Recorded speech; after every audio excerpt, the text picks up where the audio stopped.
VM. സുധീരനെ പരിഹസിച്ച KPCC president K. Sudhakaran രംഗത്തെത്തി. VM. Sudheeran ഏറെ നാളുകൾക്ക് ശേഷം കയറി വന്ന ആളാണ്.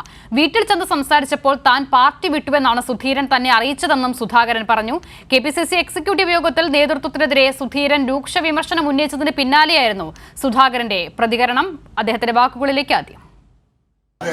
അദ്ദേഹം ഒരുപാട് നാളത്തെ ഇടവേളയ്ക്ക് ശേഷം കയറി വന്നതാണ്. അദ്ദേഹത്തെ കാണാൻ ഞാൻ വീട്ടിൽ പോയപ്പം എന്നോട് ഞാനില്ല, പാർട്ടി വിട്ടു എന്ന് പറഞ്ഞ ആളാണ് അദ്ദേഹം. അദ്ദേഹത്തിന്റെ അഭിപ്രായം പറഞ്ഞു, അദ്ദേഹം പോയി.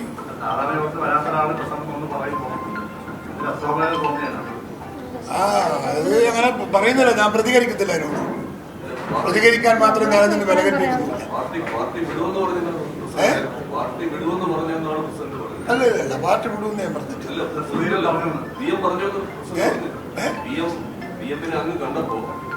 ഇല്ല, ഞാൻ ഇല്ലെന്നാ പറഞ്ഞത്. സഹകരിക്കാനില്ല എന്നാ പറഞ്ഞത്. എന്നോട് നേരിട്ട് പറഞ്ഞതാണ്, സഹകരിക്കാനില്ല. ഓ, ഞെട്ടാനൊന്നുമില്ല, അത്ര വലിയ പൊടിയൊന്നുമില്ല. നൃപൻ ചക്രവർത്തി വിവരങ്ങൾ നൽകാൻ തുടരുന്നു. നൃപൻ, ഏറെ നാളുകൾക്ക് ശേഷം കയറി വന്ന നേതാവ് എന്ന തരത്തിലൊക്കെയാണ് സുധാകരൻ സുധീരനെതിരെ വിമർശനം ഉന്നയിക്കുന്നത്. ഏറ്റവും പ്രധാനം, എക്സിക്യൂട്ടീവിൽ നേതൃത്വത്തിനെതിരെ വിമർശനം ഉന്നയിച്ചതിന്റെ പ്രതികരണമാണ് ഈ വാക്കുകൾ എന്നുള്ളതാണ്. സത്യത അങ്ങനെ തന്നെ പറയേണ്ടി വരും. കാരണം ദീർഘകാലത്തിന് ശേഷമാണ് കെ.പി.സി.സി യോഗത്തിൽ വി എസ് സുധീരൻ എത്തിയത്. യോഗത്തിലെത്തിയ വി എസ് സുധീരൻ നിലവിലെ നേതൃത്വത്തിനെതിരെ രൂക്ഷമായ വിമർശനം ഉന്നയിച്ചു. അദ്ദേഹം ശക്തമായ ഭാഷയിലാണ് പറഞ്ഞത്. താൻ ചില പരാതികൾ കേരളത്തിലെ കോൺഗ്രസ് നേതൃത്വത്തെ സംബന്ധിച്ച് ഉന്നയിച്ചിരുന്നു. അന്നത്തെ സംഘടനാ ചുമതലയുള്ള ജനറൽ സെക്രട്ടറി ആയിട്ടുള്ള താരിഖ് അൻവർ തന്റെ വീട്ടിൽ വന്ന് സംസാരിച്ചപ്പോഴും ആ അഭിപ്രായങ്ങൾ മുന്നോട്ട് വെച്ചു. സോണിയാഗാന്ധിക്ക് മുന്നിൽ താൻ പരാതി നൽകി, രാഹുൽ ഗാന്ധിക്ക് മുന്നിൽ പരാതി നൽകി. ഇതുവരെ കേരളത്തിലെ കോൺഗ്രസ് ആ വിഷയങ്ങൾ പരിഹരിച്ചിട്ടില്ല. ഒപ്പം തന്നെ രാമക്ഷേത്ര പ്രതിഷ്ഠാ ചടങ്ങിൽ കോൺഗ്രസ് നേതാക്കൾ പങ്കെടുക്കരുത്, അത് മൃദുഹിന്ദുത്വ സമീപനം കോൺഗ്രസ് സ്വീകരിക്കരുത് എന്ന ശക്തമായ നിലപാട് കൂടി അദ്ദേഹം ഉന്നയിച്ചു. ഒപ്പമാണ് കെ.പി.സി.സി നേതൃത്വം തികഞ്ഞ പരാജയമാണ് എന്ന കാര്യം സുധീരൻ ഇന്നത്തെ യോഗത്തിൽ തുറന്നടിച്ചത്. രണ്ട് ഗ്രൂപ്പുകളായിരുന്നു നിലവിലെ നേതൃത്വം വരുമ്പോൾ കേരളത്തിലെ കോൺഗ്രസിൽ ഉണ്ടായിരുന്നത്. ഇപ്പോൾ 5 ഗ്രൂപ്പായി മാറിയെന്ന് സുധീരൻ പറഞ്ഞു. ഇതാണ് സുധാകരൻ അടക്കമുള്ള നേതാക്കളെ ചൊടിപ്പിച്ചത്. സുധീരന്റെ വിമർശനം സംബന്ധിച്ച് അദ്ദേഹം വളരെ പരിഹസത്തോടെയാണ് മാധ്യമങ്ങൾക്ക് മുന്നിൽ പ്രതികരിച്ചത്.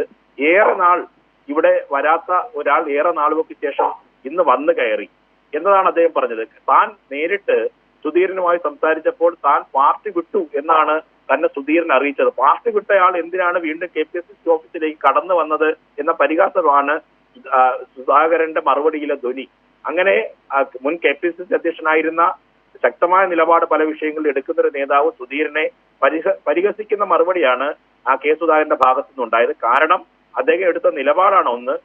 മറ്റൊന്ന്, ഇതേ നേതൃത്വത്തെ വെച്ചുകൊണ്ട് പാർലമെന്റ് തെരഞ്ഞെടുപ്പിനെ നേരിട്ടാൽ കോൺഗ്രസിന് വലിയ തിരിച്ചടി നേരിടും എന്ന കടുത്ത വിമർശനം കൂടി അദ്ദേഹം ഉന്നയിച്ചു.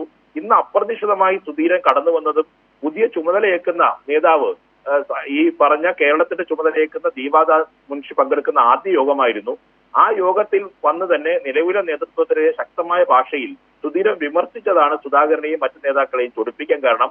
അതുകൊണ്ടാണ് വാർത്താ സമ്മേളനത്തിൽ മാധ്യമ പ്രവർത്തകർക്ക് മുന്നിൽ പരിഹാസത്തോടുകൂടി സുധീരന്റെ വാക്കുകളെ, സുധീരന്റെ വിമർശനങ്ങളെ പരിഹാസത്തോടുകൂടി കെ. സുധാകരൻ നേരിട്ടത്. അസിത. ശരി, വളരെ വ്യക്തമാണ്. നൃപൻ ചക്രവർത്തിയാണ് വിവരങ്ങൾ നൽകിയത്.